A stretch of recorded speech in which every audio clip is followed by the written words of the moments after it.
Silakan Bapak Santo untuk memulai acara pada siang hari ini. Iya, terima kasih Pak Yogi atas kesempatannya. Selamat sore teman-teman semuanya, sahabat-sahabat Yakobian, terutama rekan-rekan guru, dimanapun teman-teman berada, sahabat Yakobian berada. Iya, hari ini kita setelah satu harian beraktivitas, satu harian mengajar, lalu setelah bergelut dengan teknologi-teknologi dalam mengajar, kita akan diberikan pengetahuan baru, kita akan diberikan refreshing, kita akan diberikan upgrading tentang ilmu mengajar. Dengan tema seminar kita kali ini adalah storytelling virtual. Wah, ini apa hubungannya storytelling virtual? Storytelling virtual. Wah, sekarang ini kan zaman-zamannya virtual ya, semua virtual, nggak cuma mengajar. Rapat virtual, rapat RT aja virtual, rapat Karang Taruna virtual, rapat keluarga aja isinya 3 orang virtual, padahal di rumah ketemu beda kamar tapi ya. Oleh karena itu kita juga akan dibekali bagaimana kita bisa mengajar dengan menyenangkan, dengan kreatif, dengan gembira. Kita akan belajar langsung oleh narasumber yang sangat berpengalaman dan sangat terpercaya, yaitu Dr. Anda Ita Sembiring, CPS. Nah, ini mana Kak Ita? Halo Kak Ita. Halo Pak Santo, selamat sore dan juga semua Bapak Ibu guru yang ada bersama kita sore ini. Iya, Kak Ita sudah menyapa, oleh karena itu kalau kata peribahasa, wah ini peribahasa udah kayak sebelum saya lahir. Tak kenal maka kenalan. Oke? Iya. Iya. Tak kenal maka kenalan. Jangan tak kenal maka tak sayang. Kenalan dulu baru sayangan gitu Kak Ita ya. Kenalan dulu baru sayang-sayangan. Jangan sayang-sayangan taunya nggak kenal. Iya.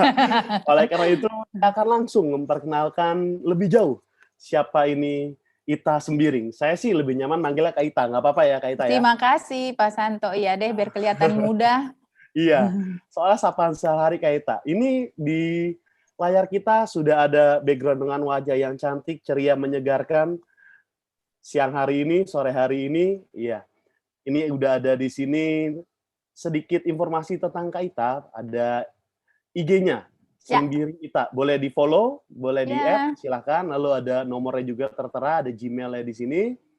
Silakan dicatat, nanti boleh dilihat, lalu dihubungi kalau mau tanya-tanya lebih jauh. Tapi sebelum itu kita kenalan dulu siapa sih Kak Ita ini atau ngapain aja Kak Ita ini. Iya. Secara singkat, nanti saya akan jelaskan yang banyak ini. Ini Kak Ita sudah menyiapkan 150 CV slide. Jadi banyak sekali 150 slide CV. Jadi saya singkat aja ya. Kak Ita ini lulusan Universitas Indonesia, Fakultas Ilmu Sosial dan Ilmu Politik, program studi komunikasi massa. Jadi lulusan UI Kak Ita ini. Sejak lulus bekerja di berbagai bidang yang seringkali tidak berhubungan sama sekali dengan pendidikannya. Wah, akhirnya menemukan kenyamanan di dunia seni, kreativitas, dan pendidikan. Bisa dilihat di sini ya, area of expertise-nya, jadi public speaking, creative writing, social media.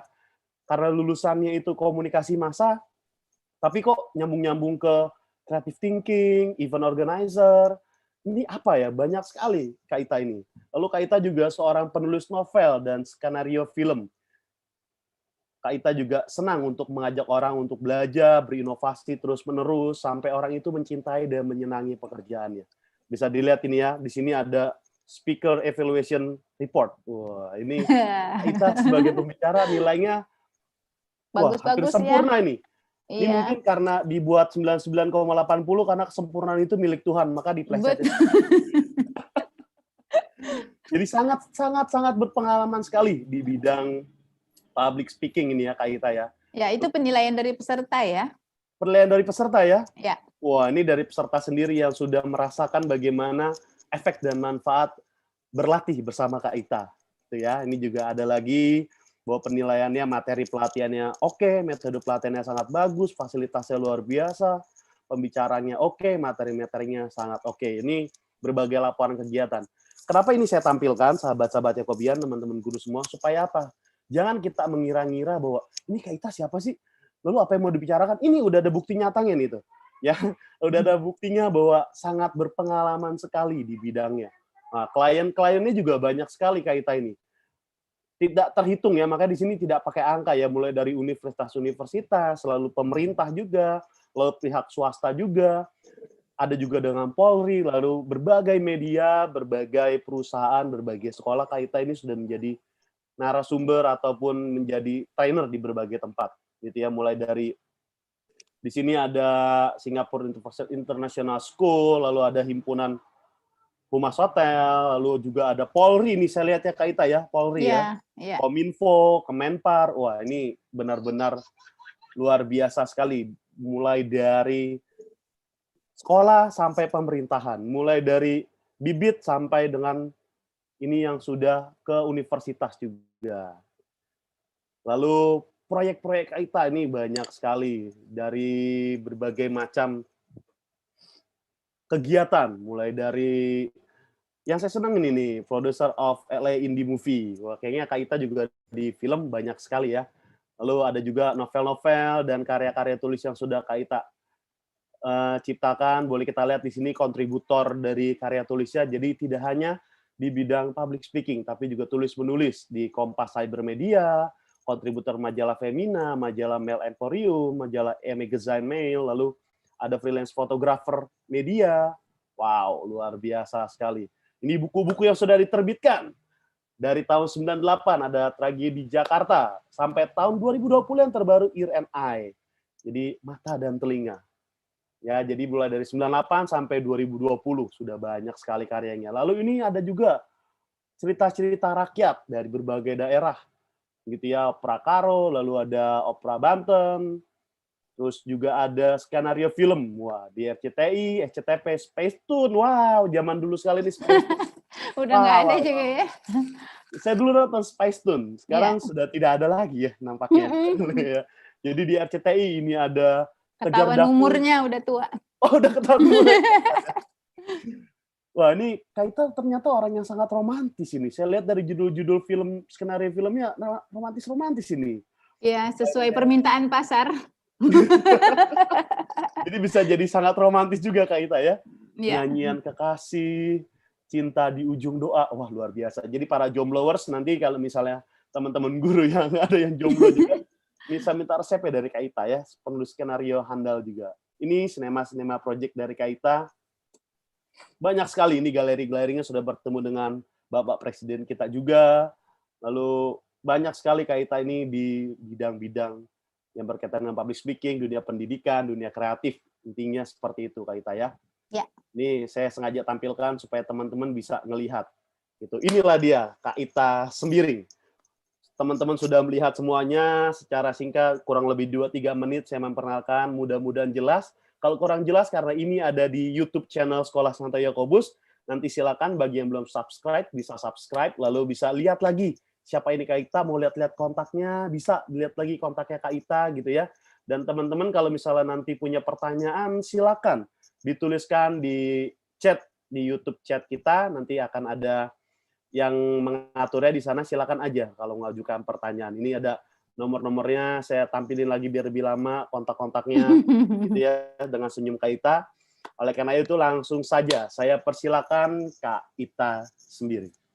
Iya, terima kasih Pak Santo yang luar biasa, meriah sekali, dan juga sudah bisa mengajar online, membuat kita terpana dan sangat komunikatif. Salah satunya seperti yang dilakukan barusan, tone suaranya jelas, artikulasinya jelas gitu ya. Nah, Bapak Ibu guru yang ada di rumah masing-masing atau dimanapun berada, hari ini kita berbagi. Mohon maaf sebelumnya, saya tidak mengajar di sini ya. Saya tidak mengajari apa-apa, tapi saya datang di sini bersama-sama Pak Santo dan bersama Yakobian semuanya untuk berbagi. Nah, jadi apa yang saya punya akan saya bagikan, dan apa yang Bapak Ibu punya juga akan saya minta juga untuk berbagi. Jadi kita bisa mengumpulkan berbagai macam ide, kreativitasnya bersama-sama gitu ya. Karena menurut saya sukses itu adalah ketika kita bisa membuat orang lain juga sukses lebih banyak, dan bahagia itu adalah ketika kita bisa membuat orang lain bahagia. Nah, seperti itu. Dan saya ambil temanya tadi kan storytelling virtual gitu ya. Jadi kalau boleh disebut subtemanya berbicara ala layar kaca. selama ini kan boleh langsung ke slide keduanya Pak Santo. Nah, selama ini kan kita ada di kelas tatap muka, interaktif gitu ya. Jangan pikir kalau kita interaktif, ketemu juga nggak ada masalah, banyak juga masalahnya. Nah, bertemu murid-murid, nah, sesuai usia, murid TK, murid SD, SMP, SMA, masing-masing punya karakteristik yang berbeda-beda dan masing-masing punya masalah yang berbeda-beda. Tetapi untungnya kalau kita bertemu masih bisa sangat interaktif. Nah, yang kita hadapi saat ini kita mengajar secara online, satu arah, tapi kita dituntut interaktif.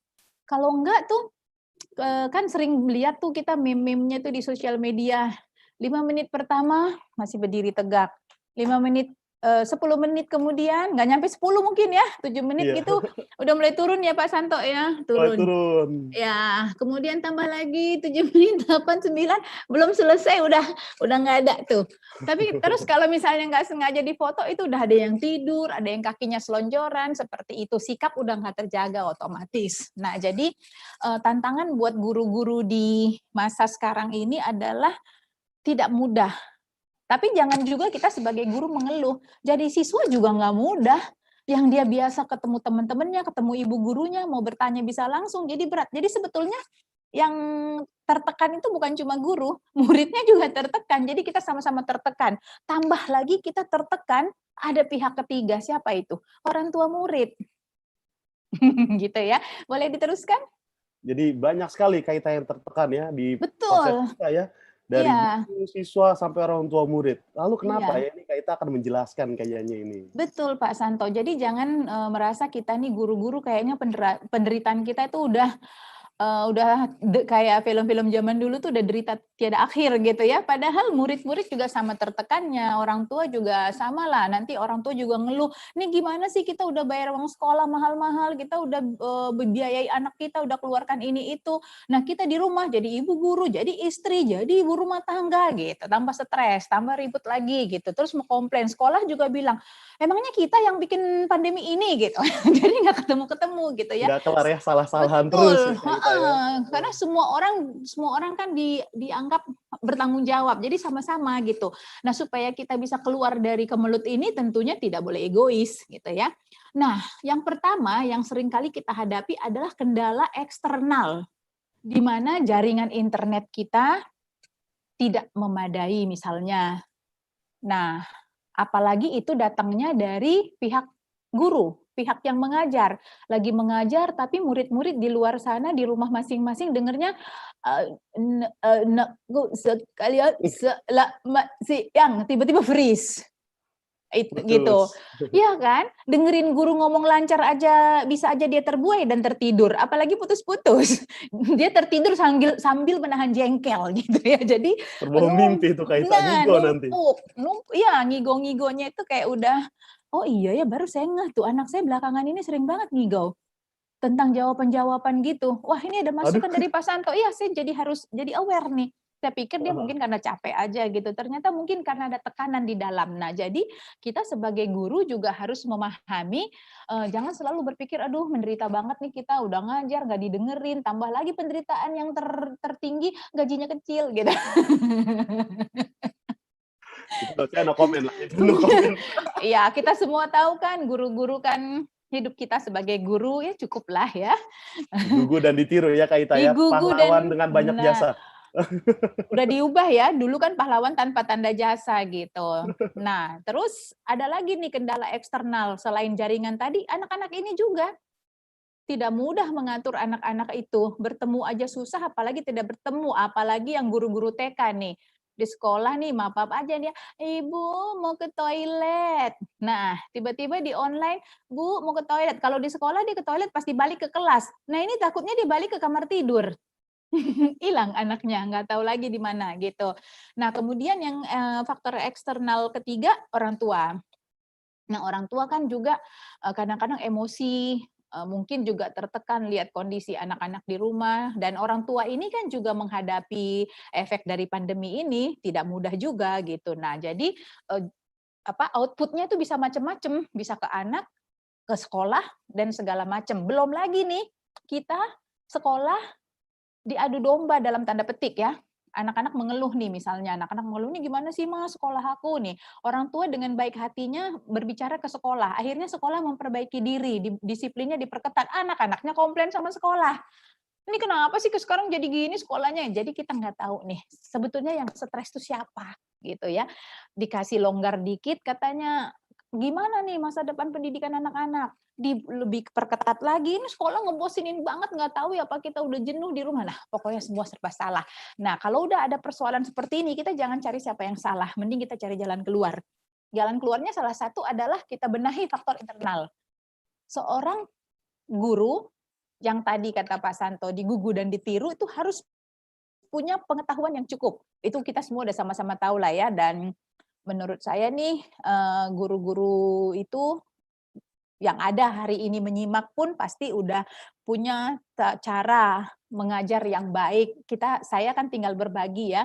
Seperti yang saya sampaikan tadi, saya tidak mengajar karena saya bukan orang pintar, nggak minum tolak angin juga jadi. Kalau Kak Ita orang pintar, nanti saya minta resepnya Kak Ita. Nah, iya beda lagi ya, jadi cenayang. Nah, jadi selain kita membekali diri dengan pengetahuan zaman sekarang, wah gampang banget, beda sama zaman saya kan udah 55 tahun, zaman saya dulu pengetahuan itu kalau nggak cari fotokopi dari teman-teman, mau beli buku mahal. Nah sekarang satu benda ini bisa memberi saya pengetahuan seluas mungkin. Tapi lebih banyak kita menggunakan ini untuk chatting-chatting, gibah-gibahan dikit, cek-cek berita-berita gosip. Ini jadi nggak nih rujuk jedar sama Richard Kyle misalnya. Nah, bukan kita mencari tahu, bukan kita mencari tahu satelit Palapa diterbangkan dari mana pertama sekali, misalnya diluncurkan pertama kali gitu. Lalu confidence. Guru juga harus confident supaya bisa punya wibawa. Guru akan confidence ketika dia kompeten dan punya pengetahuan yang cukup. Lalu komitmen. Komitmen, betul-betul berkomitmen. Kita ini jadi guru karena apa sih? Karena terpanggil atau nggak ada yang manggil di luar sana? Gitu. Karena pilihan atau terpilih atau nggak ada pilihan? Gitu ya. Makanya saya juga sebagai founder La Casa et Educare, kami selalu memberi workshop bagaimana menjadi guru sejati tanpa makan hati gitu. Nah, jadi skill itu otomatis akan kita dapatkan dari pengetahuan-pengetahuan yang kita kembangkan, komitmen kita, percaya diri kita, dan kompetensi kita, akhirnya kita believe di sini bukan soal agama, kepercayaan gitu, bukannya keyakinan. Bahwa kita yakin kita memang bisa mentransfer ilmu. Nah, boleh diteruskan, Pak? Sebelumnya kita ngajar, kita tentukan audiens dong, sama aja. Misalnya kita profesi apapun, misalnya mau marketing, mau apa, kita kan harus tahu nih produk kita ini audiensnya siapa, produk kita. Materi pengajaran kita ini audiensnya siapa.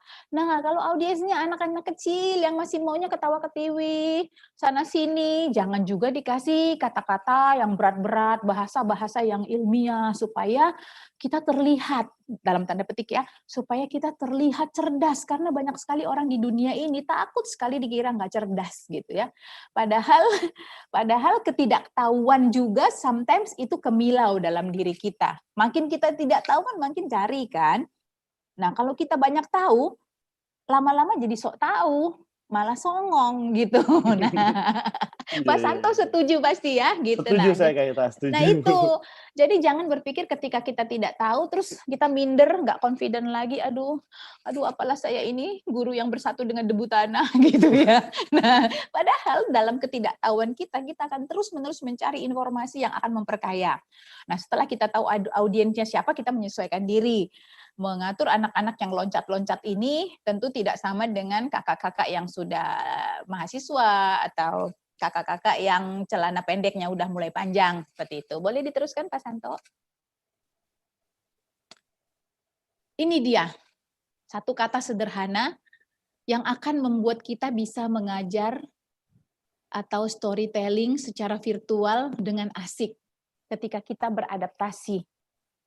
Kuncinya buat saya nih ya, saya mau berbagi apa yang saya lakukan selama ini sampai saya bisa bertahan dan mendapat persentase yang 100-100 tadi itu, atau 98 yang kurang 0,2. gitu ya, kurang 0,1 karena apa?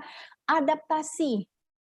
Saya tidak mau buang waktu untuk marah-marah terhadap situasi, tapi saya beradaptasi. Saat ini keadaannya kita harus secara online. Nah, banyak jargon-jargon di luar sana, mau pilih mana, mau pintar atau mau sehat gitu. Ya, kalau bisa sih saya sehat dan pintar gitu kan. Jangan beri kita pilihan, saya mau pintar tapi nggak boleh keluar. Kalau pintar, sekolah di luar nanti terpapar penyakit segala macam seperti itu ya. Kalau bisa kita pintar dan sehat. Caranya ya saya beradaptasi, saya tetap di rumah sesuai dengan anjuran pemerintah, tapi mencari informasi sebanyak-banyaknya dan benar-benar menerima situasi itu bahwa ini yang ada saat ini, tidak lagi berandai-andai. Oh, cobaan ini, cobaan virusnya cepat pergi, cobaan vaksinnya segera ditemukan gitu. Itu hanya akan membuat kita semakin frustasi karena situasi yang menguasai kita. Tapi ketika kita beradaptasi, kita akan lebih tenang, kita akan bisa menghadapi seperti apa harus mengajar di depan anak-anak secara online. Bayangkan kita punya 5 panca indera dan ini semua dipaksa. 5-5-nya itu dipaksa untuk menatap layar. Kalau bertemu kan kita bisa masih lihat, ada berondong sana, gitu ya. Wah, di sana ada anaknya kayaknya pinter banget. Itu lucu tuh, ada anak TK misalnya, anak itu lucu banget. Itu menghibur kita kan, seperti apa karakteristik peserta didik itu gitu. Nah, tapi ketika kita beradaptasi, semua aman. Boleh teruskan Pak Santo?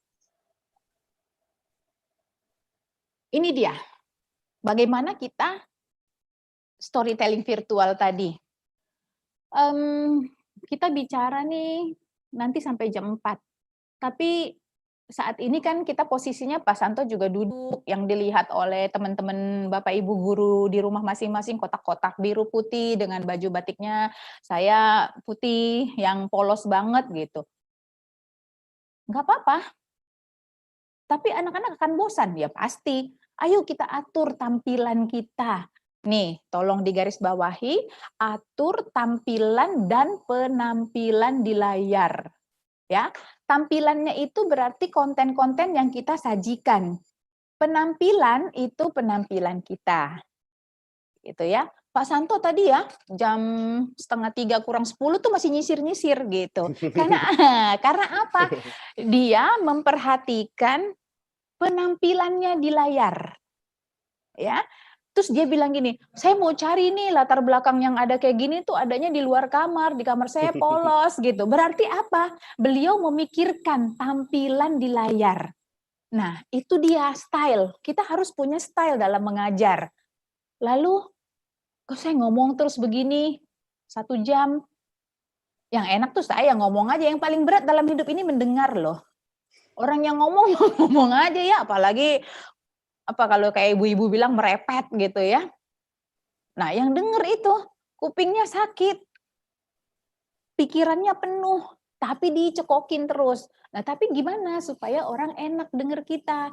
Sesekali boleh saya diatur ya. Saya kebetulan tadi tidak mengatur kamera ini, saya nggak tahu apakah dia bisa ambil nih. Misalnya sesekali ya kita berdiri, terus ada di belakang kita ada whiteboard, tulis sambil kita ngomong. Tapi saya yakin anak-anak yang di rumah masing-masing itu kan tidak bisa melihat dengan jelas. Nah, kecuali kameranya nge-zoom apa yang ditampilkan. Nah, kaitannya dengan tampilan dan penampilan di layar, tiap sekolah mungkin bisa mulai memikirkan begini. Guru-guru itu, kita ini kan pengajar itu kan tim ya. Tim pengajar. Jadi mungkin tips yang saya coba berbagi hari ini tidak hanya untuk guru-guru secara pribadi, tapi juga untuk sekolahnya. Nah, ini kan tim. Sekolah mungkin bisa sudah menentukan hari ini berdua ya ngajarnya. Satu khusus mengajar, menyampaikan materi, yang satu lagi membantu secara teknis. Nah, jadi ini kan kita tidak tahu pandemi ini sampai berapa lama. Kalau kita tahu seminggu lagi berakhir ya nggak apa-apa, anak-anak akan maklum nih seminggu ini kita begini dulu ya anak-anak. Kita belajarnya dengan cara apa adanya. Tetapi karena kita tidak tahu, mari kita berinovasi. Mulai sekarang sediakan kamera. Mungkin sekolah menyediakan perangkat-perangkat yang sederhana kamera di mana kamera itu bisa waktu ibu guru atau bapak guru menulis bisa nge-zoom, paling tidak layar yang ada di laptop anak-anak masing-masing itu berubah-ubah, nggak terus-menerus seperti kita ini. Nah, ini kita enak loh. Sejam nanti udah selesai kan, kita ketemu entah kapan-kapan lagi. Tapi anak-anak itu tiap hari. Bayangkan tiap hari mereka itu kayak dengerin kita lagi jual obat kumis biar cepet numbuh gitu ya. kan kita kan nyerocos terus. Yang ngomong mah enak aja, yang di sana kan gelisah. Nah, jadi kita berilah nuansa-nuansa lain seperti misalnya di gambar yang 1, 2, 3, yang ketiga dia kan praktek, misalnya lagi sedang menjelaskan sesuatu, ada alat peraganya, itu juga sangat menolong.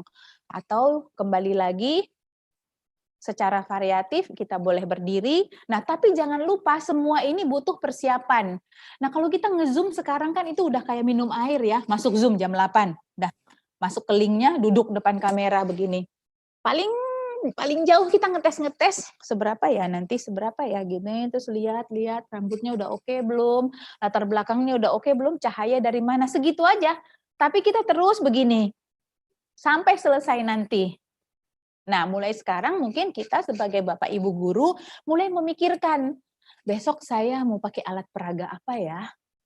Besok saya akan berdiri, jadi saya atur sebelumnya kameranya di mana, biar saya lebih kelihatan kinclong, pakai lighting dikit. Jadi anak-anak juga melihat setiap hari tampilan kita berbeda. Dan itu sebagian akan menunggu, besok Pak Santo pakai apa ya? Besok penampilan Bu Rini baru lagi nggak ya? Seperti itu. Nah, baju. Kenapa saya tampilkan slide di sini pakaian kita? Penampilan kita seperti apa? Penting. Nggak kelihatan. Nah, kalau kita lihat foto-foto postingan-postingan di Instagram kan dia lagi zoom bagus-bagus dari pinggang ke atas, bawahnya ternyata celana pendek, sarung, segala macam. Ya nggak apa-apa lah, karena kan kita butuh santai. Tapi sebatas yang terlihat di kamera, persiapkan dengan baik. Nah, besoknya ganti style gitu. Kalau untuk yang ibu guru lebih enak nih. Hari ini rambut saya diriap, besok saya ngajar mau dikuncir dikit di atas, nanti pakai aksesoris apa, itu simple tapi itu membuat anak-anak ingin tahu nih besok penampilan kita seperti apa. Nah, jadi jangan meremehkan tampilan maupun penampilan di layar. Usahakan sangat-sangat inovatif dan variatif, setiap hari berganti. Entah itu latar belakangnya, entah itu baju kita, dandanan kita. Karena apa? Ketika ada yang baru setiap hari, itu akan anak-anak ada rasa ingin tahu. Misalnya unik sekali nih gambarnya, ada lukisan. Bu, itu gambar apa sih yang di belakang Ibu? Nah, tercipta komunikasi. Walaupun obrolan-obrolannya itu nggak nyambung. Bukan materi yang kita bawakan hari itu, tapi paling tidak sudah ada satu perhatian yang kita tarik. Karena kita tampil berbeda setiap hari. Jangan-jangan ada murid-murid kita yang menunggu. Wah, kayaknya besok ada jepitan baru Ibu Rini misalnya. Mungkin Ibu merasa cuma jepit aja, tapi ternyata aksentuasi kecil-kecil itu memberi tampilan yang berbeda. Boleh lanjutkan lagi, Pak Santo? Ya. Saya tahu bahwa Bapak Ibu guru pasti lebih mementingkan materi daripada penampilan. Materi kita nih, anak-anak harus mendapatkan materi yang baik, materi yang sangat dia butuhkan. Tapi saking kita fokus pada materi, kita lupa sama penampilan yang tadi di slide sebelumnya. Nah, jadi seimbangkanlah itu. Nah, untuk menjadi, kita sebutnya sekarang kita digital speaker ya, karena kita berbicara lewat digital, lewat online. Ada tools-tools yang dasar banget. Kita bisa pakai foto. Kalau lebih ada waktu lagi dan lebih ingin berinovasi lagi, campurkan dengan video. Tapi kalau pakai video jadi berat, internet saya nggak mendukung. Oke, berikan yang lebih ringan. Atau motion grafis. Ya, saya nggak bisa bikin. Wah, jangan nggak bisa. Hari gini banyak sekali tutorial-tutorial untuk membuat presentasi. Jadi perkembangan di dunia ini juga sangat mengikuti situasi yang ada. Saya mengamati di Instagram itu ya banyak sekali iklan-iklan cara membuat presentasi menjadi menarik. Gitu. Dulu nggak ada ya Pak Santo ya, dulu nggak sebanyak sekarang ini ya. Belum ada Kak. Jadi sekarang lebih banyak. Karena kita buka internet kan pasti direferensiin langsung kan. Betul. Digital kita buka Google, cari presentasi menarik. Nanti di Instagram saya nongol, di Twitter saya Ya. nongol, di TikTok nongol semua pokoknya. Betul. Sampai TikTok pun mengambil kesempatan itu gitu kan, yang tadinya cuma main-main, sampai dia pun memberikan ilmu. Berarti apa? Semua orang sekarang peduli dan semua orang mengembangkan dirinya dengan ilmu-ilmu baru, inovasi baru. Nah, kita mau di mana? Kita mau tetap gaya konvensional, mengajar, duduk di depan kotak yang segini kecilnya, dan kadang-kadang harus menghadapi 30 kotak lebih. Gitu kan. Nah, masuklah kita, jadilah bagian dari perubahan. Orang lain aja melihat peluang, langsung bikin aplikasi macam-macam. Pakailah, bandanya itu free semuanya. Nah, lalu teks.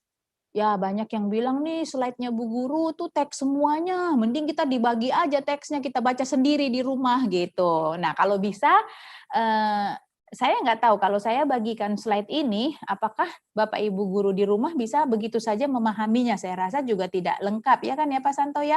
Tadi malam waktu saya kirim ke Pak Santo, mungkin Pak Santo berpikir ini maksudnya apa ya? Ini maksudnya apa ya? Gitu. Nah, jadi itulah yang membuat saya bisa menarik perhatian Pak Santo hari ini untuk bertanya. Nah, kalau saya udah tulis semuanya di slide itu, anak-anak nanti sekarang bisa ngerekam juga kan, ngerekam Zoom-nya bisa, udah tinggal pakai itu aja. Atau, tadi kamu ada nggak lihat yang itu? Atau besok dia WA bu gurunya. Sekarang kan komunikasi guru dan murid itu kan enak banget. Kalau dulu kan kita kalau ada guru, ada Pak Guru, pergi entah dari nyusup-nyusup, kalau bisa jalannya beda gitu ya. Yang tadinya kita mau ke jalan A, buru-buru ke jalan D, karena Bu Guru dan Pak Gurunya juga di jalan A gitu. Nah kalau sekarang Bu Gurunya masih jauh aja disamperin, Bu Guru, Pak Guru gitu. Seneng kita lihatnya, komunikasinya sangat aktif dan anak-anak juga berani untuk menyapa Bapak Ibu gurunya gitu. Nah jadi berikanlah tulisan-tulisan yang poin-poin saja supaya tidak penuh. Secara mata juga kan lihat uraian panjang-panjang kan nggak asik. Nah dengan mereka mencari, dia kan ada sekarang banyak grup-grup kan antara guru dan murid per kelas. Mereka nanti kan akan minta, Bu bagi dong yang tadi slide-nya saya mau baca aja gitu. Dan besok juga dia udah males masuk. Dia tetap masuk, oke karena takut ya harus absen dengan kita kan punya kuasa nih.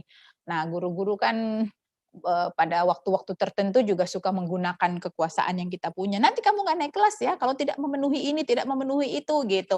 Nah, tapi mulai sekarang kita sebagai Bapak Ibu guru mungkin lebih baik bersahabat daripada memberi ancaman. Ancaman yang pada dasarnya juga kita nggak lakukan kan, kita nggak tega juga kan sebagai Bapak Ibu guru, tapi anak-anak itu sudah merasa terancam sebelumnya, gitu.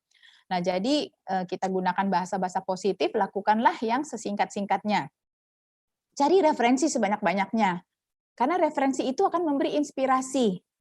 Nah, ketika kita punya inspirasi yang cukup, kita akan selalu mau berkreasi. Kreativitas itu bukan bawaan dari lahir, bukan turunan, bukan karena dia bapak ibunya udah kreatif, anaknya pasti kreatif lah, bisa jadi karena dia selalu melihat orang-orang yang kreatif di sekelilingnya. Bergaul dengan orang kreatif kita akan jadi lebih kreatif, bergaul dengan orang jahat kita akan jadi jahat. Tidak, jangan, tolong jadikan orang jahat itu menjadi kreatif, tapi kreatif yang positif, bukan kreatif memikirkan kejahatan sehingga nggak ketangkep gitu ya. Nah jadi terus-teruslah mencari referensi karena kreativitas itu bisa dibangun.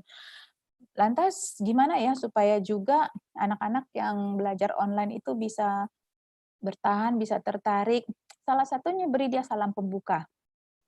Misalnya pagi-pagi langsung, ayo banyak beberapa kali saya dengar di kelas-kelas online, anak-anak nyalakan ya HP, nyalakan ya kamera kamu dan dengarkan. Kalau ibu panggil nama kamu, jawab. Kayak mengabsensi gitu ya dan otoriter sekali gitu. Padahal sometimes kita boleh aja bikin salam pembuka yang norak-norak gitu. Dengan gerakan-gerakan tangan, selamat pagi, saya aduh norak banget sih gitu mungkin gurunya. Nggak apa-apa, tapi dia udah melihat kita. Bener nggak Pak Santo? saking Nggak dapat norak. Nah, perhatian. ya saking noraknya dia jadi ngelihat kita gitu. At least tarikan pertama udah dapet tuh. Walaupun komennya alay banget sih Bu Guru kita, alay banget sih Pak Guru kita gitu. Enggak Saya sering apa-apa. jadi korban gitu Kak Ita. Nah, Alay banget sih Pak Santo. enggak apa-apa. Tapi kan jadi pembicaraan, bener enggak? Iya, pembicaraan Nah, materinya jadi belakangan. ya enggak apa-apa. Yang penting kan gini, Pak Santo mau lebih mana? Semua materinya sempurna, nggak ada yang denger. Tapi ketika ini bapaknya alay nih, yang disampaikan alay juga nggak sih gitu. Jadi kan otomatis mereka pengen denger gitu. Ambil dulu perhatian yang Di awal pertama. ya Kak ya. Betul. Nah, paling kayak gini, kalau kita langsung kasih materi yang serius dan menunjukkan betapa kita guru teladan, betapa kita guru yang sangat pintar dengan terminologi macam-macam, nah paling dia begini. Begitu Ngomong kita apa sih gitu ya. iya, begitu kita sampaikan salam Yakobian, mari kita mulai pagi ini gitu. Aduh ampun deh guru itu gitu. Tapi kan dia lihat nih ngapain lagi sih abis ini, ngapain lagi sih abis ini gitu. Tapi jangan keterusan alay ya. Harus seimbang gitu. Nah, lalu teatrikal. Di sini kan ada guru SD, ada guru TK. Kalau teatrikal ini menurut saya sampai SMA pun akan masih tetap menarik. Misalnya kita menyampaikan sebuah cerita. Irama suara kita itu, ton suara kita itu jangan datar terus. Jadi seperti kita lagi acting teater. Kalau kita lagi menjelaskan seorang ibu, berperanlah seperti ibu-ibu. Kalau kita sedang menjelaskan bapak-bapak, walaupun lagi ibu guru, bisa diubah kok suaranya. Lalu saya akan mengatakan kepada kamu, gitu. Jangan Pak. Nah, ketika kita membuat cerita, jangan sampai seorang ibu berkata kepada bapak yang lewat, Bapak hendak kemana? Bapak itu menjawab, saya tidak kemana-mana gitu. Anak kecil pun kabur. Itu tadi dia permisi ke toilet dan baliknya ke kamarnya, bukan ke depan laptop gitu. Nah, jadi ciptakanlah teatrikal yang menyenangkan dan ketika kita menyampaikan dialog-dialog, tirukanlah sedapat mungkin dialog-dialog yang kita mau sampaikan dan ubah suara kita. Kalau memang harus jadi laki-laki, suaranya boleh dibesarkan sedikit gitu. Kalau jadi anak kecil, ya saya akan mendengarkan nasihat ibu gitu. Kalau mau keluar suara perut, ya nggak apa-apa, silahkan. Nah, tapi tidak semua orang punya bakat seperti itu. Ya lagi-lagi hal-hal yang ini bisa kita pelajarin. At least apa yang kita sampaikan sepanjang pemaparan materi itu menarik perhatian. Musikal untuk anak-anak TK, SD tentu dengan membawa sedikit lagu-lagu, nyanyian-nyanyian itu akan membuat mereka mau mendengar kita lebih lama dan mereka bisa bertahan tetap dengan kondisi yang prima. Lalu bercerita. Menyampaikan sesuatu kalau bentuknya cerita itu pasti menyenangkan dan gampang diingat daripada kita membaca. Nah, cerita itu akan kita pahami lebih cepat dan diingat lama. Sama seperti kalau kita menggosip, enak kan bisa lama tahan. Lantas gosip itu bisa kita ceritakan lagi ke orang lain. Sampai ke jaringan beberapa itu bisa kita ceritakan dengan baik. Nah, begitu juga ketika kita menyampaikan materi pembelajaran. Buatlah dengan gaya bercerita. Jangan hanya membaca slide yang kita bagikan. Seperti misalnya anak-anak, tools digital speaker itu ada foto, video, grafik, teks, carilah referensi, inspirasi, kreasi. Jangan lupa memulai kelas dengan salam pembuka. Sesekali buatlah gaya teatrikal, campurkan dengan musik. Itu tuh akan membuat anak-anak tuh seperti didongengin. Nah, balik lagi, mulai gerah dan mengirim WA ke bu gurunya, Bu, slide-nya tolong di-share di grup ya. Nggak usah denger ibu deh, nggak usah denger bapak deh, saya belajar sendiri gitu. Nah, tapi kalau kita membuat dengan gaya bercerita, itu akan menyenangkan. Lalu kolaborasi. Nah, seperti tadi di awal Pak Santo membantu saya untuk share screen. Sebetulnya kan bisa dilakukan oleh satu orang. Nah, tapi dengan adanya dengan adanya teman kita berkolaborasi, pembagian tugas itu akan membuat kita bisa fokus pada materi dan juga bisa menciptakan interaksi antara guru dengan murid. Misalnya ada 30 anak, kita geser aja dan semua disapa satu persatu. Pasti ada yang kelewat. Kalau setiap hari kita bertemu dengan anak-anak itu, kita akan hafal murid-murid kita. Jadi jangan sepelekan interaktif dengan hanya walau memanggil nama. Ya di depan kan sudah absen, nggak cukup. Di tengah-tengah juga kita harus terus menyapa siswa. Misalnya kita scroll lagi layar-layarnya, tiba-tiba ada murid misalnya, "Hai Antonio, selamat pagi. Kamu tadi dengar nggak apa yang udah kamu tangkap?" Nah, yang tadinya ngantuk-ngantuk itu akan tiba-tiba memberi perhatian lagi. Nah, Bapak Ibu jangan malas untuk melihat satu persatu layar dari para siswa. Nah, saya paling sering menyapa anak-anak yang terlihat mulai lemes, mulai nggak memberi perhatian gitu. Tapi jangan juga menyapanya dengan mengagetkan dan mempermalukan mereka di depan teman-temannya. Itu akan membuat dia menjadi trauma, makin tidak menyenangi kelas kita. Nah, jadi sapa siswa di sini, sapa siswa, rajinlah menyapa dan meminta mereka meng-unmute mikrofonnya dan diajak ngobrol dan diajak meminta feedback dari apa yang barusan kita bagikan. Nah, jadi dari situ juga kita tahu mereka dengar kita atau tidak. Ya. Nah, jadi menyapa siswa itu tidak cukup pada saat absensi di awal. Nah, jadi di tengah-tengah kalau perlu ada ada intervalnya. Jadi lagi di tengah-tengah, sesaat sebelum berakhir, itu random aja disapa-sapa. Jadi kan semua anak jadi siap. Kalau kita nyapanya berurut, abis ini aku gitu. Dia baru mulai siap-siap saat tahu, misalnya anak yang absensinya nomor 14, udah nomor 12 nih, aku siap gitu ya. Karena saya melihat kemarin anak saya kayak gitu, aduh sebentar lagi aku nih mah, gitu dia. Nah jadi ternyata anak-anak pun punya trik-trik sendiri dalam menghadapi guru-gurunya dan juga terlihat selalu serius. Jadi sapalah secara acak dan minta feedback dari mereka tentang apa yang baru saja kita jelaskan. Kemudian satu lagi yang paling penting adalah tepat waktu. Tepat dalam mengawali dan tepat mengakhiri. Jangan pikir kalau kita mengambil waktu, misalnya kita ngajar 1 jam, ternyata kita menyelesaikannya 1 jam 10 menit. Wah keren banget tuh, banyak banget info-info yang mau disampaikan Bu Guru. Sama sekali enggak. Itu berarti kita mengambil hak murid-murid kita. Atau, maaf ya anak-anak semua, tadi Ibu atau Bapak masuknya terlambat 15 menit. Nanti Ibu atau Bapak akan mengakhiri kelas ini juga lewat 15 menit ya. Gitu. Kita sebagai guru merasa kita berkuasa banget kan. Padahal itu nggak boleh, itu haknya anak-anak itu.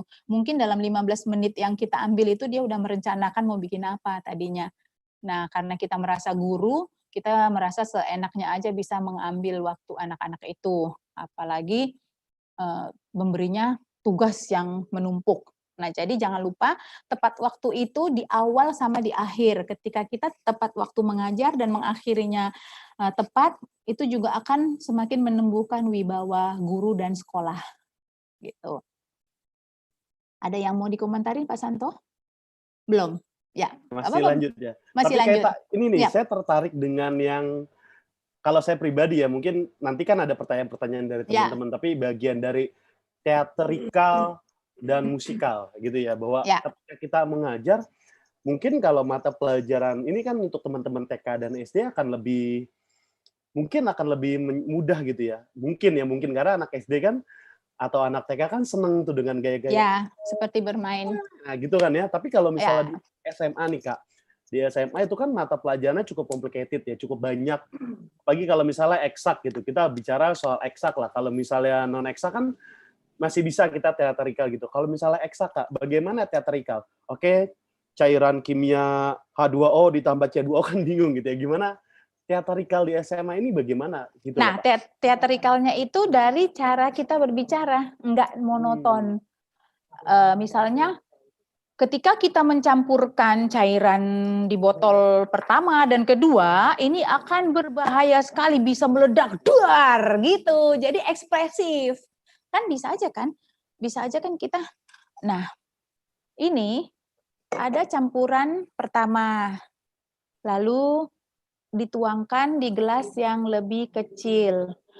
Efeknya nanti kalau kita campur, ini akan menghancurkan kertas yang ada di atas. Beda kan? Beda. Nah, teatrikalnya itu adalah begini. Ketika ini nanti tercampur, nah dengan ekspresi wajah yang berganti-ganti, itu akan membuat lagi-lagi begini ya. Saya tidak selalu bisa menjamin bahwa reaksi anak-anak itu positif. Ya.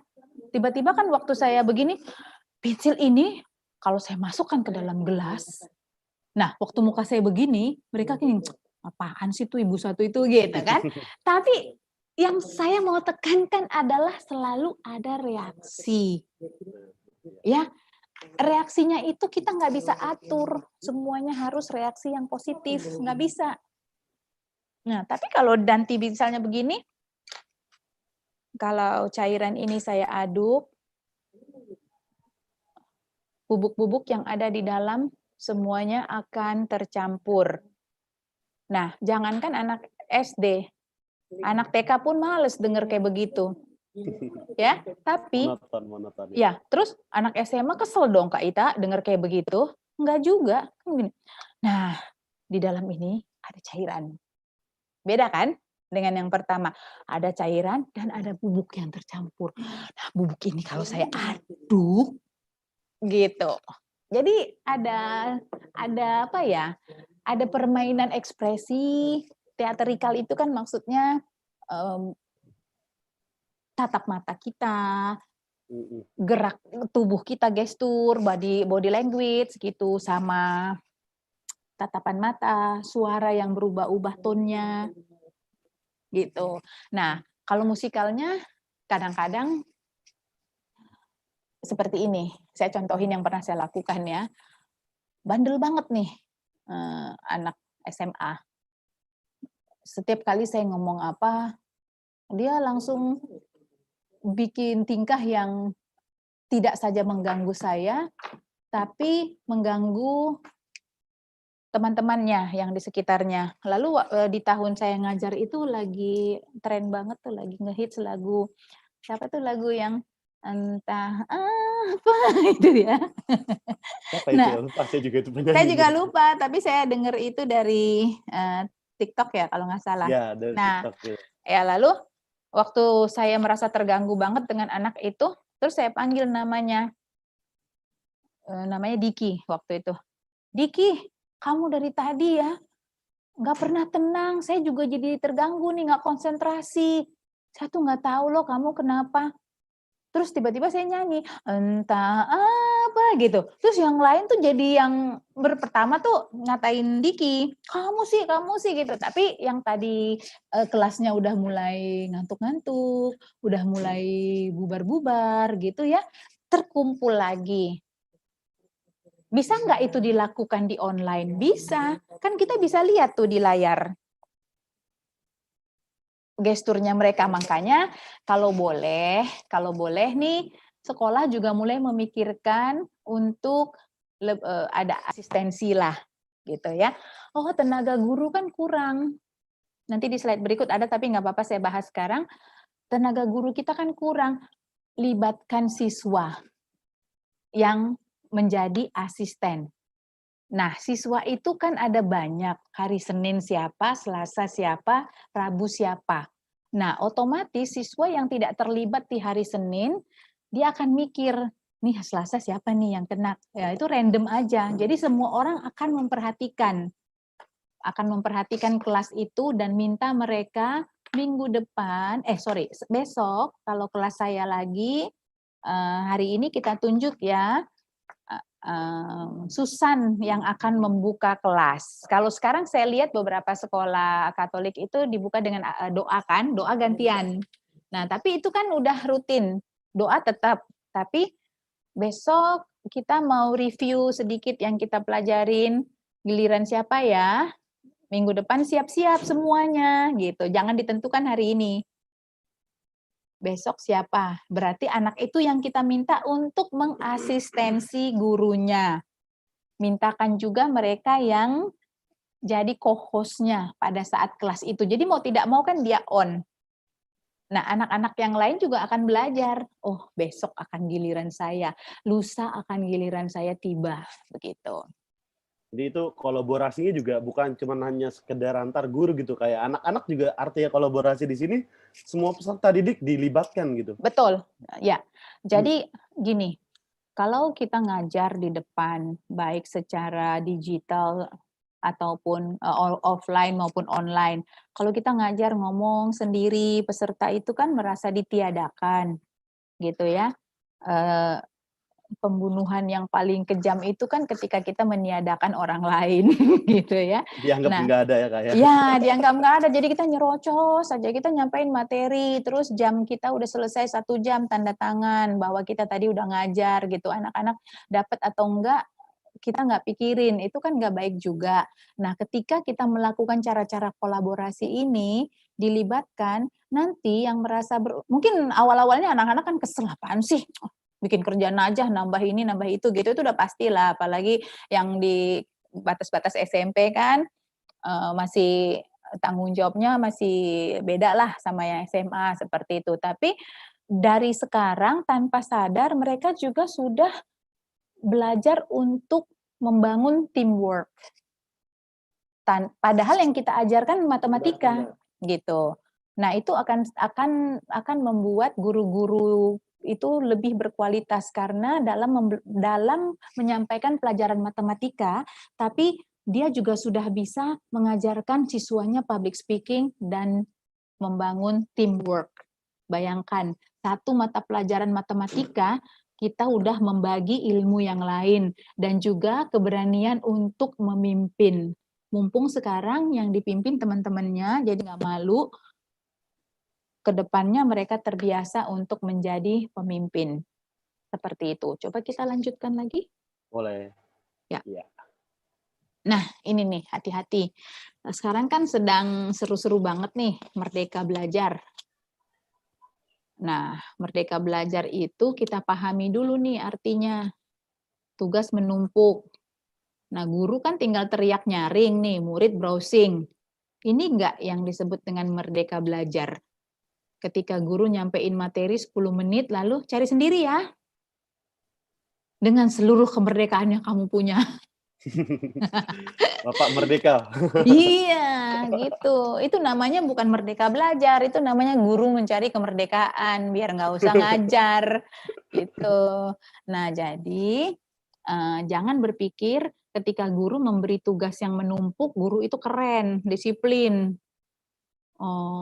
ditakutin, gitu ya. Jadi anak-anak selalu, kalau pelajaran Pak Santo nih, masuk cepetan, banyak banget PR-nya, aku belum bikin, belum itu, dan Pak Santo tuh jadi pembicaraan tuh di mana-mana, gitu ya.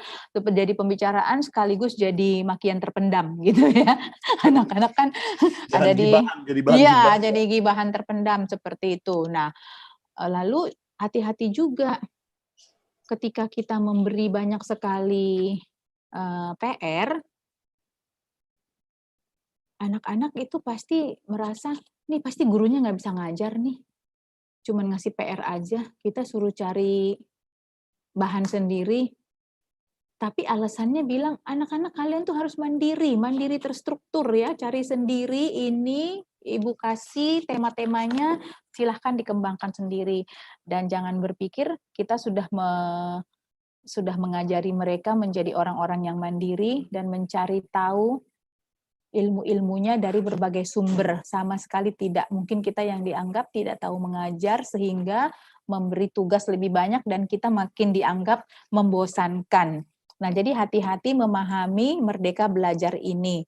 Merdeka Belajar itu menurut saya, walaupun kita meminta mereka mencari tahu sendiri, tetap ada dalam bimbingan dan informasi utamanya datang dari guru-guru mereka. Nah, boleh berikutnya Pak Santo? Ini dia simple tipsnya. Simple tipsnya tadi ini seperti rangkuman saja, tadi sempat kita bahas juga. Jadi asistensi, mintalah siswa sebagai partner kita mengajar secara bergilir. Mungkin ini lebih berupa kebijakan baru ya. Saya tidak tahu apakah beberapa sekolah sudah melakukan hal-hal seperti ini. Kalau di Santo Yakobus belum, mungkin bisa dipikirkan bahwa siswa-siswa itu menjadi partner gurunya saat menyampaikan materi. Partner di sini dalam arti apa? Apakah mereka juga harus mempersiapkan slide-nya, bahan-bahannya? Apakah mereka harus ikut mengajar di kelas itu? Bukan. Nah, jadi minta mereka standby sebagai co-host-nya, dan anak-anak diminta untuk mengirimkan chat di ruang chat, tapi berupa respon secara berkala. Ya, bukan chat untuk liatin tuh baju Pak Santo kayaknya kusut ya sebelah sini. Iya, lu jangan ngeliatin yang itu. Jadi chatnya rame ya. Terus abis ini udah bikin belum tugas yang buat mata pelajaran berikutnya gitu. Nah, itu bukan itu yang kita inginkan, nanti malah jadi kayak pasar.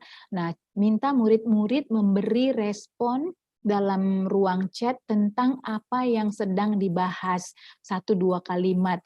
Nah, siswa yang sedang menjadi partner untuk asistensi tadi akan mencatat dan melihat, lalu beri kesempatan memberi kesempatan siswa itu yang sedang asistensi, yang sedang membantu guru, untuk membahas chat para siswa. Dia yang menjadi pemandu. Nah, di sini balik lagi kita, walaupun tadi pelajarannya adalah fisika, tetapi kita sudah melatih para siswa juga ilmu public speaking. Ya, ilmu untuk berkonsentrasi di saat mana dia mendengar, tapi dia juga bisa memilah-milah ada info yang dibutuhkan teman-temannya, dan dia sudah bisa menjadi pemandu dan mengkotak-kotakkan pertanyaan-pertanyaan yang dia pilih. Artinya dia sudah bisa menjadi pengambil keputusan yang baik selama masa pelajaran itu berlangsung. Nah, apa yang kita dapatkan keuntungannya atau objektifnya saat kita mengajak siswa sebagai partner mengajar secara bergilir adalah siswa itu memperoleh tambahan ilmu praktis yang saya jelaskan tadi. Nah, di pihak guru bisa mempertahankan konsentrasi siswanya untuk terus-menerus bertahan di ruang apapun aplikasi yang kita pakai, apakah lewat Zoom ataupun aplikasi lainnya. Jadi mereka tetap bertahan dan mendengarkan Bapak Ibu gurunya. Jangan lupa tetaplah menganggap mereka itu ada.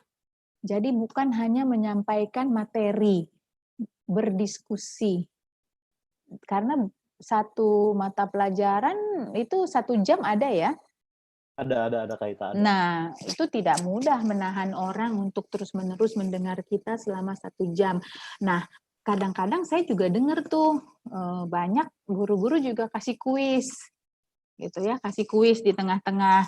Itu pun untuk menunggu jawabannya gurunya kesian loh, sampai manggil-manggil. Ayo Alex, kamu bisa jawab nggak? Nathan, kenapa kamu di situ nggak menyalakan kamera, ngapain adik kamu di dekat kamu gitu. Jadi gurunya jadi kasihan juga, ke distract juga perhatiannya, karena untuk minta anak-anak menjawab susah meminta perhatiannya. Nah, tapi kalau tadi siswa yang jadi partnernya kita, salah satu siswa yang hadir di kelas itu yang memandu, jadi dia yang akan meramaikan teman-temannya, yang akan mengajak-ajak teman-temannya untuk menjawab pertanyaan. Jadi gurunya tinggal memantau dan mengarahkan. Semua anak akan aktif. Begitu. Mungkin setelah kalau ada kuis 5 atau 10 dibagi 2. Nanti satu siswa di kelas di jam yang sama memandu untuk 5 kuis pertama. Kemudian siswa lain lagi dipilih secara acak, dan itu akan membuat mereka terus mendengar karena tidak tahu siapa yang akan terpilih berikutnya. Nah, kalau misalnya mau membuat lebih bersemangat lagi, mereka diberikan award kecil misalnya tambahan nilai itu kan kalau sekolah kan punya tambahan nilai perilaku, atensi seperti itu. Jadi mungkin bisa bikin tambahan-tambahan kolom nilai yang ekstra untuk hal-hal yang datang secara spontan seperti itu. Nah, jadi kita juga bisa dapat di dua belah pihak, dan saya rasa kendala eksternal tadi yang salah satunya adalah wali murid akan membantu kita seketika melihat betapa efektifnya sistem mengajarnya. Nah, ketika anaknya tidak mengerjakan tugas, kita menyampaikan dan berdiskusi pada orang tuanya pun akan mendukung. Nah, yang selama ini terjadi kan ketika kita tegur misalnya, Bu, tolong ya anak ibu tadi tidak mengumpulkan tugas, tapi kan dia juga melihat, ya habis begitu sih gurunya juga tadi ngajar asal-asalan, baru 10 menit udah anak-anak disuruh nyari sendiri gitu. Jadi kita juga nggak punya wibawa. Nah, ketika kita menunjukkan betapa kita sudah melakukan kelas yang sangat interaktif dengan melibatkan siswa sebagai asisten dalam tanda petik, itu akan membuat mereka merasa lebih berguna. Yang paling enak itu kan sebetulnya memberi peran kepada orang lain.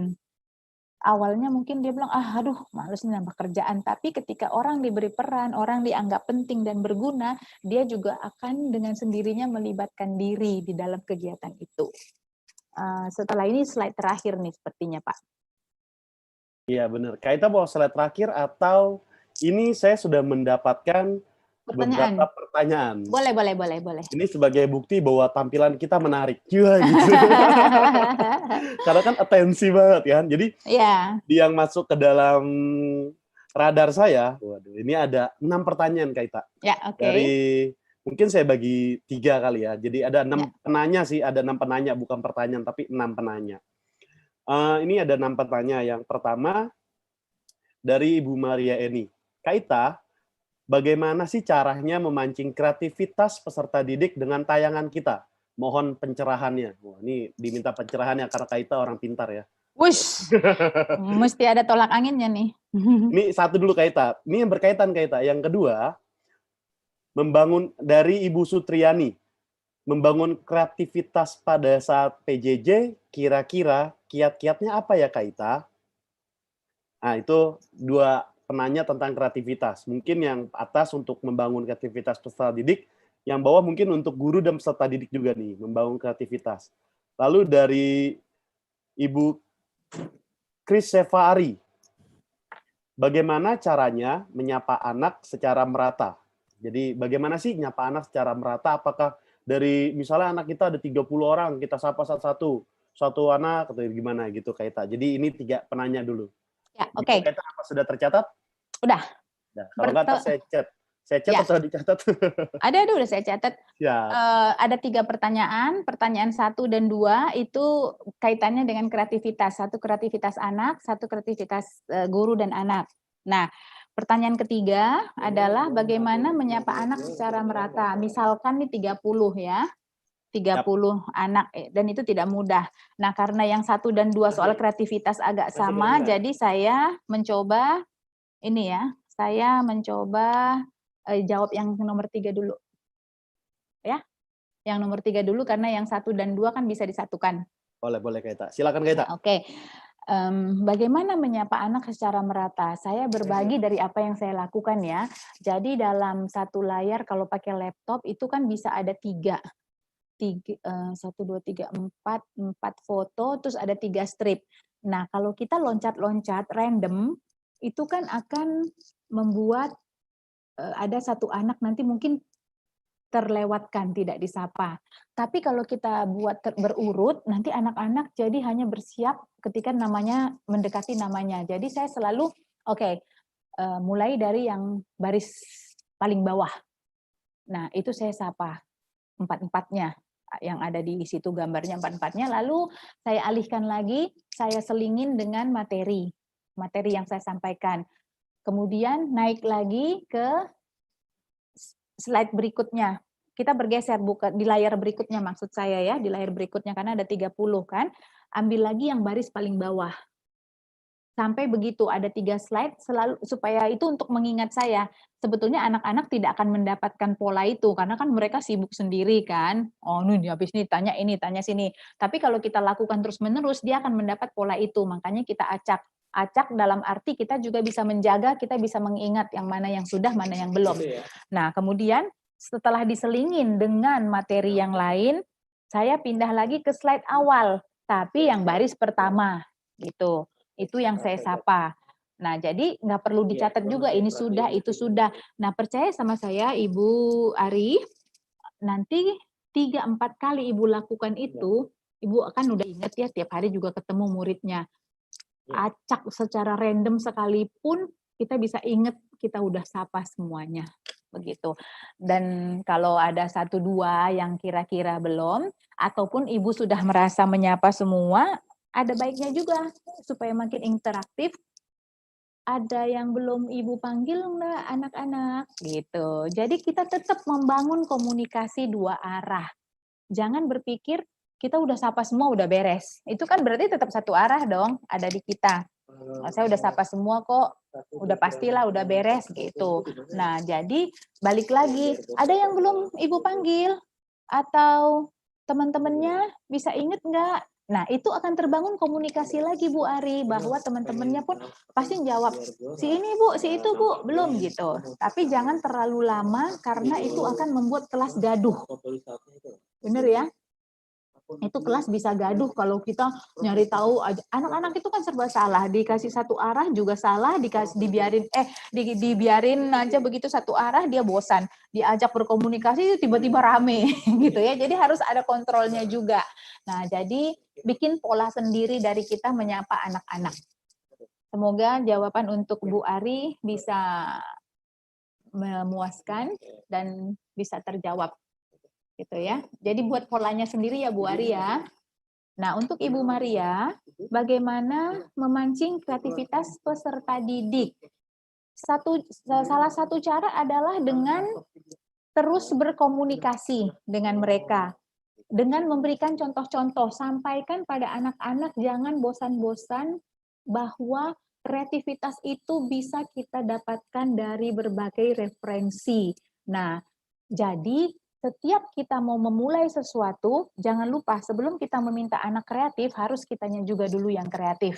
Gitu ya. Jadi kita juga harus punya banyak referensi. Ketika kita memberi contoh, memberi tugas, ibu guru atau bapak guru jangan langsung beri tugas. Tolong ya anak-anak kerjakan, tolong buatkan video tentang misalnya tentang pandemi. Udah selesai.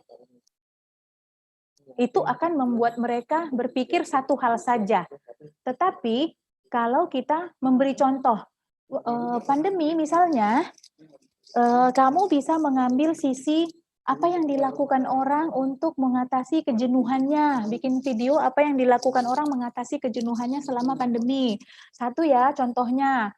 Nah, kemudian atau misalnya apakah orang bisa menyibukkan diri dengan hewan-hewan peliharaannya selama pandemi. Lantas kalau ibu-ibu, apakah bagaimana mereka mengatur menu masakan? Itu aja udah 3 yang kita berikan contoh. Lalu sampaikan kepada mereka. Silahkan berpikir yang lain, jangan mengambil salah satu dari yang sudah ibu sampaikan. Gitu. Jadi nggak boleh lagi. Dengan begitu kan mereka dipancing untuk memikirkan hal yang lain. Tidak boleh apa yang dicontohkan. Nah, jadi untuk memancing kreativitas anak-anak itu, berikanlah contoh sebanyak-banyaknya, jadi mereka mulai terbuka pikirannya. Ya, tadi mau bikin tentang hewan peliharaan udah disebut Bu Guru. Tadi mau bikin tentang ibu-ibu yang menghabiskan waktu di dapur, Ibu Maria juga udah sebut. Aduh, cari apa ya? Otomatis dia akan terus mencari. Tapi kalau Ibu Maria bilang, anak-anak besok saya kasih waktu 1 minggu kumpulkan video tentang pandemi. Udah. Dia berpikir satu saja. Gitu. Jadi selalu beri pilihan. Beri pilihan yang banyak saat kita meminta mereka melakukan sesuatu, beri contoh dan beri pilihan yang banyak sehingga mereka bisa mencari contoh yang lain atau mereka bisa terinspirasi dari apa yang kita berikan. Jadi ketika kita meminta orang lain kreatif, kita juga harus punya bahan-bahan yang lebih kreatif lagi dan punya referensi yang banyak. Nah, kalau untuk Ibu Sutriani ya, kalau untuk Ibu Sutriani, jawabannya nggak jauh berbeda. Kreativitas, bagaimana membangun kreativitas pada saat PJJ ke-1, banyak-banyaklah belajar teknologi yang sekarang sampai di mana pengembangannya. Seperti tadi misalnya dulu awal-awalnya Zoom kita puas dengan begini aja, dengan ada di kotak. Tapi setelah ini mungkin kita bisa tambah kamera, tambah lighting, tambahkan background yang berbeda, mungkin dibuat sendiri backgroundnya kayak flyers gitu, lalu pada saat ngajar, hari ini background kita temanya apa? Misalnya hari ini mengajar tentang desain, kita buat background-nya tentang desain. Besoknya kita mengajar temanya tentang tubuh manusia. Kita buat bentuk-bentuk beberapa gaya-gaya dari manusia seperti itu. Jadi dari background aja itu udah berubah setiap hari. Karena Ibu kan harus mengajar setiap hari. Kalau kita sekali-sekali, mungkin saya ketemu lagi sama Pak Santo dalam satu Zoom dengan background yang sama, saya nggak keberatan. Tapi kalau setiap hari saya harus lihat background Pak Santo yang itu lagi, atau Pak Santo batiknya itu lagi. Nggak dicuci ya? Iya, itu akan kan kita emang kadang-kadang kan habis Zoom tinggal digantung kan, nggak keringet juga gitu ya. Nah, tapi nggak apa-apa. Mungkin pada saat besok itu Ibu Sutriani itu bajunya tadinya hitam ya.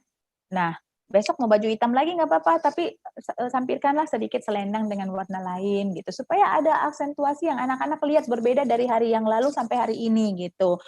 Tapi kan ini seragam saya gitu, baju hitam saya ada 8 loh gitu, ya nggak apa-apa. Baju hitam. Ditambah Kaita ya, baju nah, gitu. Joker gitu ya, gambar muka Joker gitu. Jangan, nanti anak-anak kabur, apalagi ngejar anak TK, nangis semuanya. Nah, jadi misalnya bajunya tetap harus seragam, nggak boleh ganti, rambutnya yang diganti gitu. Kalau punya 2 kacamata ganti-ganti sedikit. Artinya ada sesuatu yang barulah setiap hari sajikan kepada murid-murid itu. Jangan lupa Ibu, setiap hari ketemu kita mungkin mereka juga bosan gitu loh. Jadi buatlah sesuatu yang berbeda pada saat kita tampil, dan bagaimana membuat kreativitas itu seperti tadi di slide ketiga, entah itu foto, video, motion grafis, silahkan belajar sebanyak-banyaknya dengan apa yang ada sekarang ditawarkan di sosial media. Ambil bagianlah dalam perubahan dan jangan ragu menjadi bagian, jangan hanya jadi penonton perubahan. Itu yang bisa saya sampaikan, Bu Sutriani. Jadi jangan pernah berhenti untuk mencari tahu. Banyak sekali referensi dari kreativitas. Ya, mantap sekali Kaita. Udah 3 tadi ya. Ya. Ini ada penanya lagi. Saya rasa penanyanya beberapa sudah dijelaskan, tapi mungkin nggak ada salahnya saya bacakan Kaita ya. Boleh. Bisa menjawabnya lagi. Ini dari Ibu Setiarini Utari.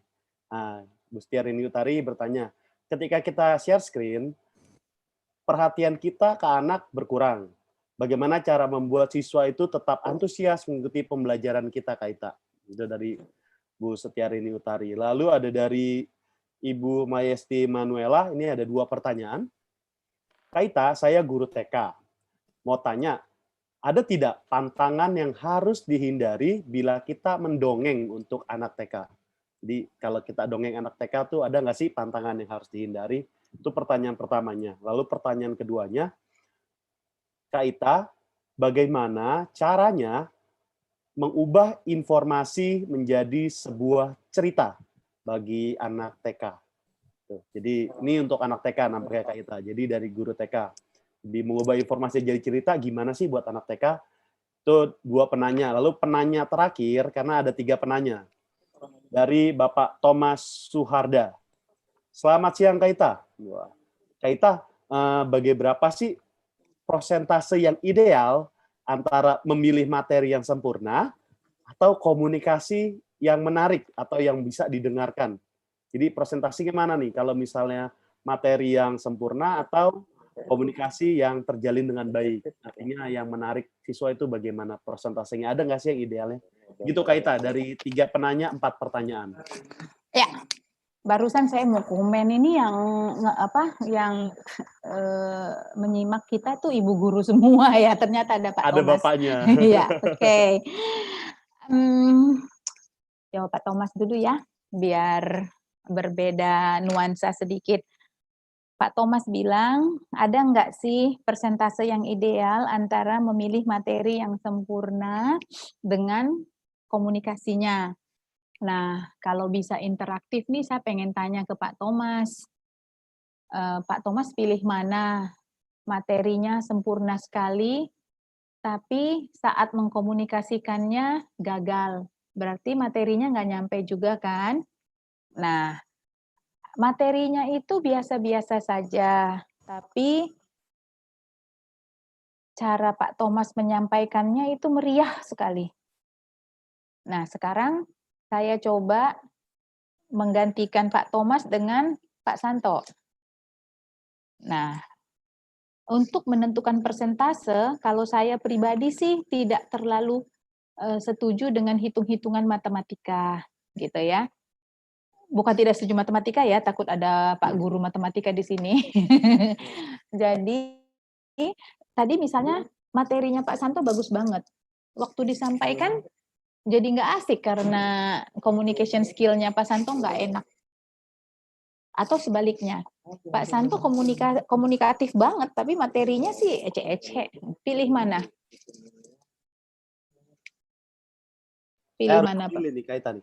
Iya, pilih mana? Materinya bagus banget, tapi waktu disampaikan communication skill-nya Pak Santo tuh ya biasa-biasa aja gitu. Sementara ada materi yang tidak terlalu bagus, tapi cara Bapak menyampaikannya komunikatif banget. Gimana Pilihan tuh? yang sangat berat nih Kak Ita. Iya, jadi saking beratnya sebetulnya kita nggak perlu kan persentasenya berat mana gitu. Ya. Nah, siapkan materi dengan baik, komunikasikan dengan baik.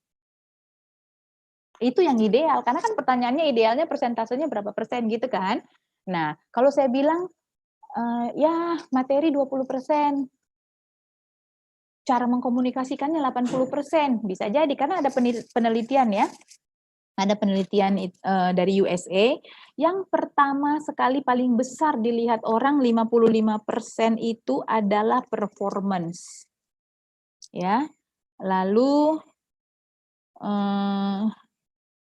33 ya, bentar ya, saya matematikanya bobrok banget nih.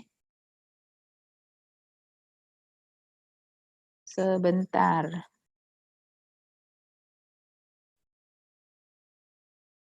Nah, kemudian 50% nih performance. 55 ya, 55. Udah lebih dari setengah ya. Pak Santo belum ngomong, orang udah lihat performance-nya nih. Terus, males banget ya lihat Bapak itu. Nggak asik banget. Belum ngomong loh, Pak. 55% udah dinilai. Ya? Belum ngomong apa-apa tuh 50% sudah sudah dinilai orang dari segi performance-nya. Ini penelitian dari USA tentang public speaking. Nah, kemudian 38% bahasa tubuh. Ya. Pak Santo itu ya kalau ngomong lempeng aja. Nggak asik didengar gitu. Jadi anak-anak, suaranya sih naik turun. Anak-anak saya sampaikan ya kepada kalian semuanya, wah hari ini luar biasa sekali, tapi diem aja kayak patung yang bergeraknya terbatas gitu ya. Nah, jadi yang dilihat orang lagi gestur, bahasa tubuh kita Pak Thomas. Apakah kita cukup ekspresif? Apakah wajah kita juga bersahabat?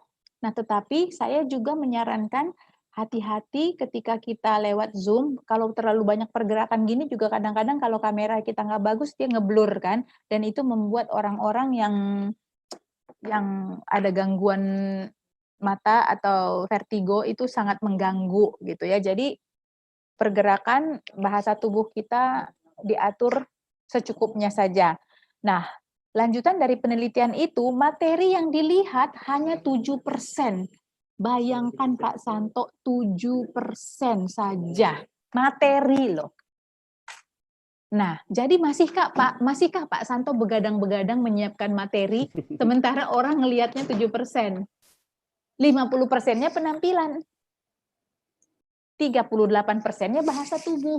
Nah, jadi Pak Thomas, kalau boleh, buat saya sih ini penelitian, tapi buat saya yang paling ideal adalah materinya menyenangkan, menyampaikannya sangat atraktif dan komunikatif.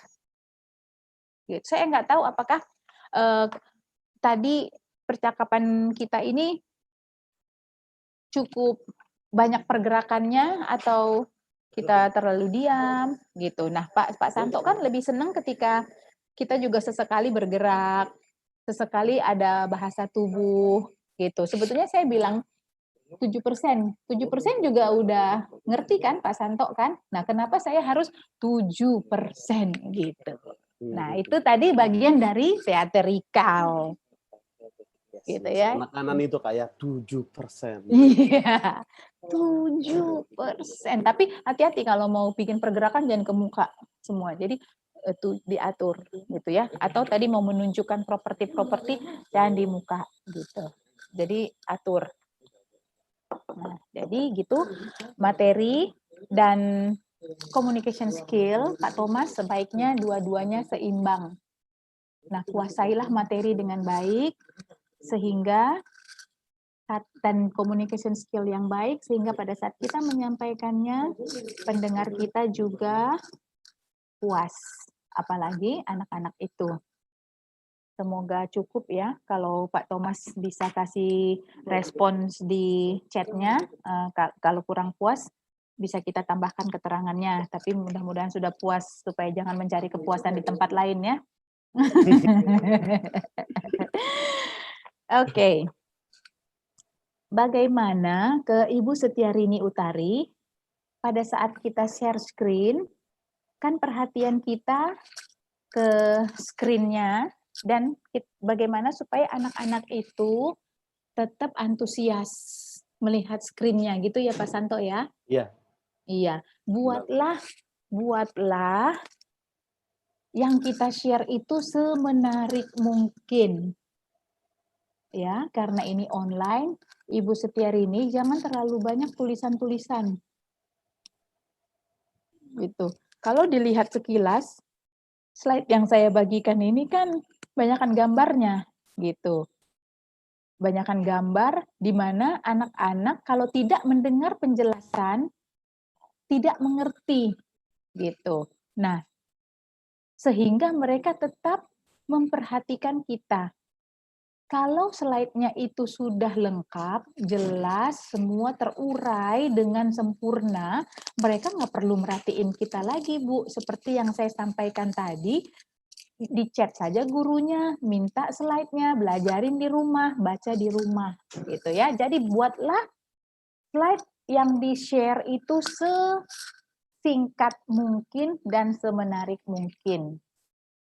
Yang mau disampaikan, beri poin-poin saja, karena kan sebetulnya itu untuk menjaga kita tetap on track, ya kan, slide itu.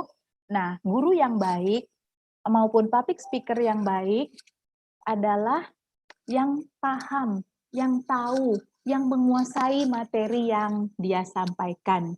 Setuju ya Pak Santo ya? Kita harus, kalau kita paham kan kita nggak butuh slide sebetulnya kan?